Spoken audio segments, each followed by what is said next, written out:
Now we still need one last component here inside add box screen, and this component is gonna be the save button. So let's create a new component inside our src components folder. Let's create a app button.tsx.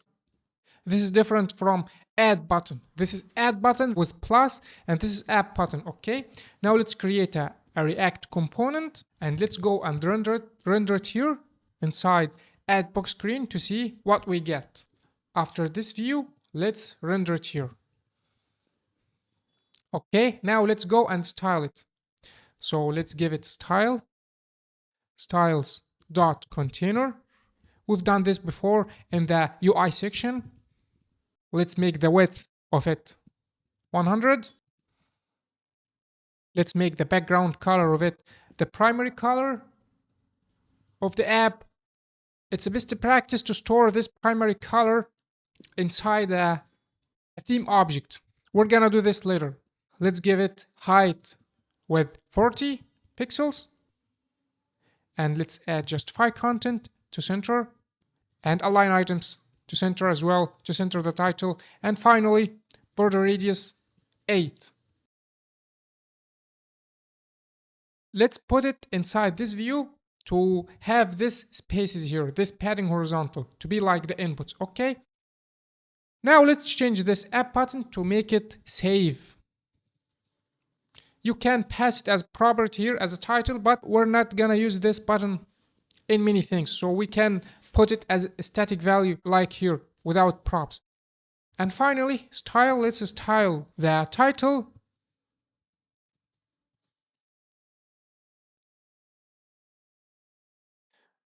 Let's make the color white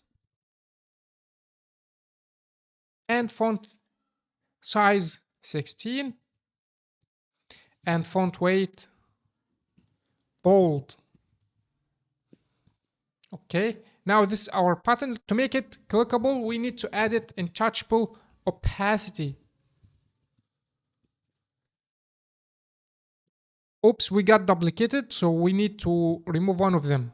Now let's press save. Now our button is clickable. Finally, let's add the onPress handler.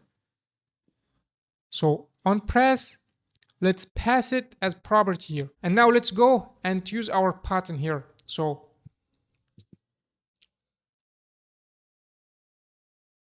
inside our screen here, let's import it.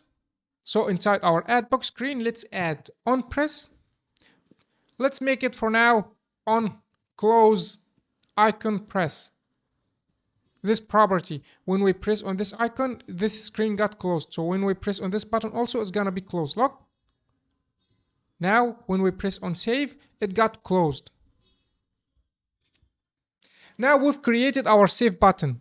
In next lesson, we're gonna make this button make an API call with those data. So when we enter data here and press save, this button is gonna fire an HTTP request.